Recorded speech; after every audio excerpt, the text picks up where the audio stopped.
আসসালামু আলাইকুম। কখন বুঝবো ভাইয়া যে মেডিকেলের জন্য একটা অধ্যায় পারফেক্টলি পড়া শেষ হয়েছে? সেলফ জাজমেন্টের একটা ব্যাপার থাকে যে আমি বুঝবো কিভাবে যে আমার আসলে এই চ্যাপ্টারটা পারফেক্টলি পড়া হয়েছে, এখন আমি অন্য চ্যাপ্টারগুলো আমার পড়া উচিত। আচ্ছা, এটার জন্য 4টা ক্রাইটেরিয়া আছে। আমি নিজে যখন স্টুডেন্ট ছিলাম, মেডিকেলে অ্যাডমিশনের জন্য যখন নিজে পড়াশোনা করছি, আমি 4টা ক্রাইটেরিয়া হচ্ছে তোমার মেনটেন করছি মোটামুটি।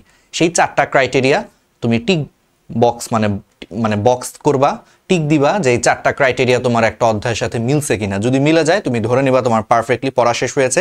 যদি না মিলে ধরে নিবা যে সেই চ্যাপ্টারে স্টিল তোমার কিছু গ্যাপ আছে বা দুর্বলতা আছে। ঠিক আছে, ওকে। তাহলে কিভাবে বুঝবা? চলো, প্রথম জিনিসটা হচ্ছে মোটামুটি হচ্ছে মূল বই। প্রথম কথা হচ্ছে তোমার মূল বই। মেডিকেল অ্যাডমিশনে একটা কথা মনে রাখবা, মতে মেডিকেল, মতে মূল বই। মূল বই না পড়লে তুমি মেডিকেলে চান্স পাবা না, সহজ কথা। তাহলে প্রথমেই আসো হচ্ছে তোমার মূল বই, কোনো স্যারের নোট না, কোনো সহায়ক বই না, কিছু না, মূল বই। মতে মেডিকেল, মতে মূল বই। মূল বই লাইন বাই লাইন 2-3 বার পড়া হয়েছে। তাহলে মূল বই লাইন বাই লাইন তোমার কি হয়েছে? 2 থেকে 3 বার পড়া হয়েছে একটা অধ্যায়। ধরো এটা তোমার ডান। লাইন বাই লাইন বলতে অবশ্যই আমি মাঝখানে কিছু ব্যবহারিক অংশ, কিছু বড় বড় ম্যাথ, এগুলা বাদ যাবে, কারণ মেডিকেলে বড় বড় ম্যাথ আসে না, আবার মেডিকেলে ব্যবহারিক পার্ট থেকে তেমন একটা প্রশ্ন আসে না। ঠিক আছে, এরকম কিছু এক্সট্রা জিনিস বাদ যাবে। এগুলা বাদ দিয়ে মোটামুটি গুরুত্বপূর্ণ যত লাইন আছে সেই লাইনগুলো তোমার লাইন বাই লাইন 2 থেকে 3 বার হচ্ছে তোমার পড়া হয়েছে। এটা হচ্ছে প্রথম ক্রাইটেরিয়া। আচ্ছা, আর শুধু পড়লেই হবে না।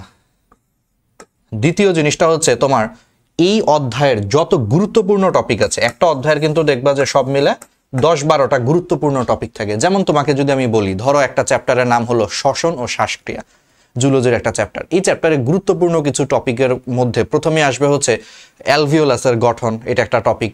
তারপরে আসবে হচ্ছে ফুসফুসের গঠন। তারপরে হচ্ছে তোমার শ্বসন যে পথটা, শ্বসন পথে কোনটার পরে কোনটা আসে সেই সিরিয়ালটা। তারপরে তোমার শ্বাস প্রশ্বাস কিভাবে হয়, স্নায়বিক এবং নিয়ন্ত্রণ কেমনে হয়, অক্সিজেন এবং কার্বন ডাইঅক্সাইডের পরিবহনটা কেমনে হয়, আর শেষের দিকে হচ্ছে ওটাইটিস মিডিয়া আর হচ্ছে সাইনোসাইটিস আর ধূমপাই এবং অধূমপাইয়ের এক্সরের তুলনা। মোটামুটি দেখো, আমি এই যে কথাগুলো বললাম সব মিলে হয়তো 10টার মতো টপিক বলছি। আমি জানি না, আমি গুনি নাই, 8-10টা টপিক আমি বলছি। তো দ্বিতীয় পয়েন্টটা হচ্ছে, তাহলে এই যে 8-10টা গুরুত্বপূর্ণ টপিক আছে, প্রত্যেকটা অধ্যায়ই কিন্তু ঘুরে ফিরে এরকম 8 থেকে 10টা গুরুত্বপূর্ণ টপিক থাকে। তাহলে যত গুরুত্বপূর্ণ টপিক সেগুলার কনসেপ্ট ক্লিয়ার হয়েছে কিনা। কারণ তুমি শুধু মূল বই গুরুত্বপূর্ণ লাইন বা সবকিছু 2-3 বার পড়ছো একটা চ্যাপ্টার, বাট তুমি কিছুই পারো না। অর্থাৎ তুমি মনে করো যে অক্সিজেন এবং কার্বন ডাইঅক্সাইডের পরিবহন কেমনে হয়, পারো না, মনে থাকে না, তাইলে কিন্তু হবে না। তার মানে বুঝতে হবে যে তুমি আসলে হয়তোবা রিডিং পড়ছো, বাট মনোযোগ দিয়ে পড়ো নাই, বা জিনিসটার ভিতরে ডিপ লেভেলে ঢুকো নাই, কনসেপ্ট ক্লিয়ার করো নাই। তাহলে 2 নম্বর ক্রাইটেরিয়া হচ্ছে যত গুরুত্বপূর্ণ টপিক সেই জিনিসগুলোর কনসেপ্টগুলো ক্লিয়ার হয়েছে কিনা, যে হ্যাঁ তুমি এখন মোটামুটি হচ্ছে কনফিডেন্ট যে ভাই অক্সিজেনের পরিবহনটা আমি মোটামুটি বলতে পারবো, অক্সিজেনের পরিবহনটা কিভাবে হয়, কার্বন ডাইঅক্সাইডের পরিবহনটা কিভাবে হয়, শ্বসনের হচ্ছে স্নায়বিক নিয়ন্ত্রণটা কিভাবে হয়, ট্রাকিয়ার গঠন বা অ্যালভিওলাসের গঠনটা আমি মোটামুটি মেইন পয়েন্টগুলো আমার মনে আছে, বলতে পারবো। অর্থাৎ কনসেপ্ট ক্লিয়ার হয়েছে। এটা হচ্ছে 2 নম্বর ক্রাইটেরিয়া। দেন 3 নম্বর ক্রাইটেরিয়া হচ্ছে তোমার অনুশীলনের প্রশ্ন 80% প্লাস সলভ করতে পারা। তুমি যদি মূল বই লাইন বাই লাইন এভাবে যদি পড়ো এবং গুরুত্বপূর্ণ টপিকের তোমার যদি কনসেপ্ট ক্লিয়ার থাকে, তাহলে তুমি শিওর থাকো, তাহলে অনুশীলনের যে প্রশ্নগুলো আছে, তুমি অনুশীলনের প্রশ্ন মিনিমাম তোমার হচ্ছে 80% প্লাস তোমার পারা উচিত। মিনিমাম তুমি 80% প্লাস তুমি নিজেই সলভ করতে পারবা, নিজে থেকেই সলভ করতে পারবে একদম নির্ভুলভাবে।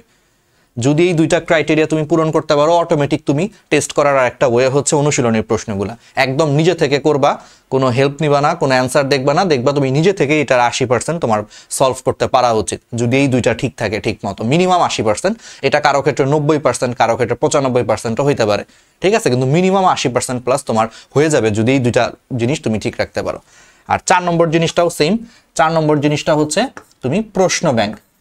বিগত বছরে মনে করো এই চ্যাপ্টারে যতগুলা প্রশ্ন আসছে, সেই প্রশ্ন ব্যাংকেও তুমি মোটামুটি হচ্ছে 80 থেকে 90% তুমি নিজেই সলভ করতে পারবা। হ্যাঁ, কিছু কঠিন প্রশ্ন থাকবে, যেটা তোমাকে নতুন করে শিখতে হবে, বাট 80 থেকে 90% প্রশ্ন ব্যাংকও তুমি সলভ করতে পারবা। এই 4টা ক্রাইটেরিয়া যদি মিলে যায় যে তুমি একটা নতুন চ্যাপ্টার পড়ছো, একটা নতুন চ্যাপ্টারের মোটামুটি সমস্ত গুরুত্বপূর্ণ লাইনগুলা লাইন বাই লাইন ধরে ধরে তুমি 2-3 বার পড়ছো ভালো মতো, তারপর ওই চ্যাপ্টারের যত গুরুত্বপূর্ণ টপিক আছে, বইয়ের মধ্যে বোল্ড লাইন করা যত টপিকের নাম লেখা আছে, সেগুলো তুমি একদম কনসেপ্ট ক্লিয়ার তোমার, তারপরে তুমি নিজে থেকে ওই চ্যাপ্টারের অনুশীলনীর প্রশ্ন সলভ করতে বসছো, ঠিক আছে? এটা হাজারি স্যারের বই হতে পারে ইসাক স্যারের বই হতে পারে, এটা হচ্ছে তোমার আজমল স্যারের বই। তুমি অনুশীলনীর প্রশ্ন সলভ করতে বসছো, 80% প্লাস তুমি হচ্ছে নিজে থেকেই সলভ করতে পারতেছো, কোনো সলিউশন দেখা লাগতেছে না, কিছু দেখা লাগতেছে না, প্লাস তুমি প্রশ্ন ব্যাংক নিজে থেকেই 80 থেকে 90% সলভ করতে পারতেছো বিগত বছরের মেডিকেল এবং ডেন্টালের প্রশ্ন। এই 4টা ক্রাইটেরিয়া যদি তোমার থাকে, তাহলে মোটামুটি আমি বলতে পারি যে হ্যাঁ, তোমার ওই একটা চ্যাপ্টার বেশ পারফেক্টলি হচ্ছে শেষ হয়েছে। এখন তোমার খালি ওই চ্যাপ্টারটা সামনের দিনে কি করতে হবে, কিছুদিন পর পর এটা রিভাইসের মধ্যে রাখতে হবে, রিভিশনের মধ্যে রাখতে হবে, প্রশ্ন ব্যাংক আবার রিভিশন দিতে হবে, অনুশীলনের প্রশ্ন আবার সলভ করতে হবে। বাট মোটামুটি তোমার হচ্ছে চ্যাপ্টারটা আয়ত্তে চলে আসছে। তাহলে কি বুঝছো? তাহলে এই 4টা ক্রাইটেরিয়া যদি ফিল আপ হয়, তাহলে বুঝবা যে তোমার একটা চ্যাপ্টার মেডিকেলের জন্য একদম দুর্দান্তভাবে শেষ হয়েছে। আর যদি না হয়, ধরো তুমি পড়ছো বাট দেখা গেল তুমি অনুশীলনের প্রশ্ন মানে পারতেছো না, 50%ও পারতেছো না ঠিক মতো, তাহলে তুমি ধরেই নিবা ভাই তোমার বিশাল গ্যাপ আছে, তোমার কনসেপ্টে গ্যাপ আছে, মূল বই তুমি লাইন বাই লাইন ধরে পড়ো নাই, বা পড়লেও তুমি মনোযোগ দিয়ে পড়ো নাই, মনে নাই, কিছু একটা সমস্যা আছে তোমার এই প্রথম 2টা টপিকে। তখন কি করতে হবে? আবার সর্বোচ্চ ফোকাস দিয়ে মূল বই লাইন বাই লাইন পড়বা, কনসেপ্ট ক্লিয়ার করবা।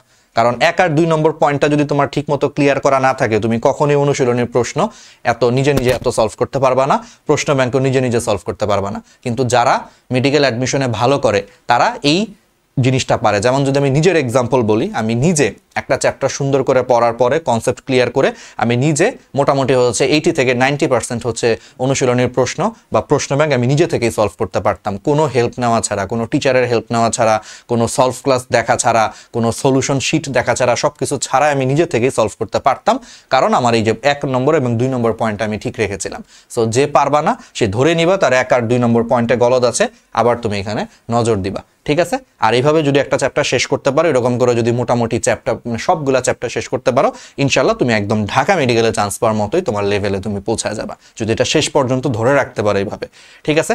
কষ্ট হবে, আমি জানি তোমাদের মধ্যে অনেকেরই অভ্যাসই খারাপ হয়ে গেছে যে ভাই আমার তো মূল বই পড়ার অভ্যাসই নাই, টিচারদের হচ্ছে লেকচার নোট পড়ি, পুরা বইয়ের মানে পুরো অধ্যায় লেকচার নোট হচ্ছে মাত্র 3টা বা 4 পেজে টিচার সাজায় দেয়, শুধু এটাই পড়ি।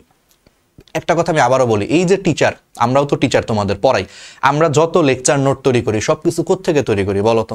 এই মূল বই থেকেই তৈরি করি। তাহলে যেখান থেকে আমরা আমাদের সমস্ত লেকচার নোট তৈরি করি, তাহলে তোমার আলটিমেটলি বেস্ট রেজাল্ট করার জন্য তোমার সেই জিনিসটাই পড়া দরকার, অর্থাৎ মূল বই পড়া দরকার। আর আমি আবারও বলছি, মতে মেডিকেল মতে মূল বই এরকম করে না পড়লে তুমি মেডিকেলে চান্স পাবা না। তুমি যতই নোট পড়ো, তুমি যদি আমারও যদি নোট পড়ো তাও তুমি চান্স পাবা না, ঠিক আছে? তো এই জিনিসটা, এই ক্রাইটেরিয়াগুলো মেনটেন করো, অনেক ভালো করবা। আর তোমরা যারা হচ্ছে সম্পূর্ণ ফ্রিতে মেডিকেল অ্যাডমিশনের জন্য হচ্ছে প্রিপারেশন নিতে চাও, সম্পূর্ণ ফ্রিতে ইউটিউবে চলে যাও, ঠিক আছে? ন্যানো মেডিকেল কোর্স, তোমরা এই প্লেলিস্টের হচ্ছে ক্লাসগুলা করো সম্পূর্ণ ফ্রিতে, ন্যানো মেডিকেল কোর্স।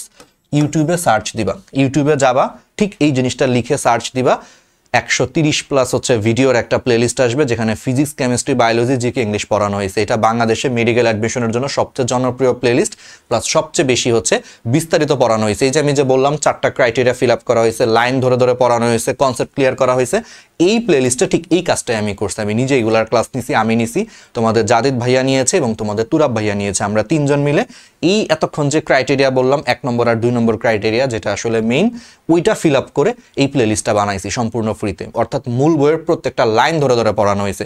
তুমি প্লেলিস্টের ক্লাসগুলো দেখবা, মূল বই নিয়ে বসবা, ক্লাসে পড়াচ্ছি, এক্সট্রা যা বলবো বইয়ের আশেপাশে লিখে রাখবা, দাগাবা, ক্লাসও শেষ হবে, তোমার বইও দাগানো শেষ, পড়াও শেষ, একদম ক্লাসের পড়া বুঝে ক্লাসে মুখস্থ হয়ে যাবে। এবং এই প্লেলিস্টের ক্লাসগুলো এতটাই লেজেন্ডারি হয়েছে আল্লাহর রহমতে, এই বছর জাতীয় মেধায় দ্বিতীয় চট্টগ্রাম কলেজের সানজিদ সিরাজ জাতীয় মেধায় দ্বিতীয় ওই ফ্রি প্লেলিস্টের ক্লাস করে ওর এক্সট্রা সিলেবাস কমপ্লিট করেছে। রেজাল্টের পরে আমাকে জানাইছে ফোনে, সামনাসামনিও যখন দেখা হয়েছে তখনও বলছে। তো বুঝতেই পারতেছো, মানে লেভেলটা বুঝতে পারতেছো ক্লাসের, যে সেকেন্ড যে হয়েছে সেও এটার উপর ভরসা রাখছে এবং এই ক্লাসগুলো করছে। সো এই ক্লাসগুলো করো, সম্পূর্ণ ফ্রি, কোনো টাকা পয়সা লাগবে না, আমাদের জন্য দোয়া করো। আর আমি বিশ্বাস করি একটা ফ্রি ক্লাস দেখলে ভাই তুমি মেডিকেলের আমাদের এই প্লেলিস্টে বাকি সব ক্লাস দেখবে। এখানে ইংলিশে ক্লাসও আছে, জিকেও ক্লাস আছে, ফিজিক্স আছে, বায়োলজি আছে, কেমিস্ট্রি আছে, মেডিকেলের যে 5টা সাবজেক্ট থেকে প্রশ্ন আছে সব আসে। আর যারা হচ্ছে একান্তভাবেই যারা আমাদের সাথে সেকেন্ড টাইম ব্যাচে যুক্ত হতে চাও, সম্পূর্ণ নতুন সেকেন্ড টাইম ব্যাচ যেটা হচ্ছে 17 তারিখ থেকে শুরু হবে, মে মাসের 17 তারিখে হচ্ছে ওরিয়েন্টেশন, আর 19 তারিখ থেকে হচ্ছে ক্লাস শুরু, 19 বা 20 তারিখে যুক্ত হতে পারো। www.rtdslife.com এই ওয়েবসাইটে যে যুক্ত হতে পারো, বিস্তারিত জানতে আমাদেরকে মেসেজ দিতে পারো। ঠিক আছে, ভালো থাকো, আল্লাহ হাফেজ, আসসালামু আলাইকুম।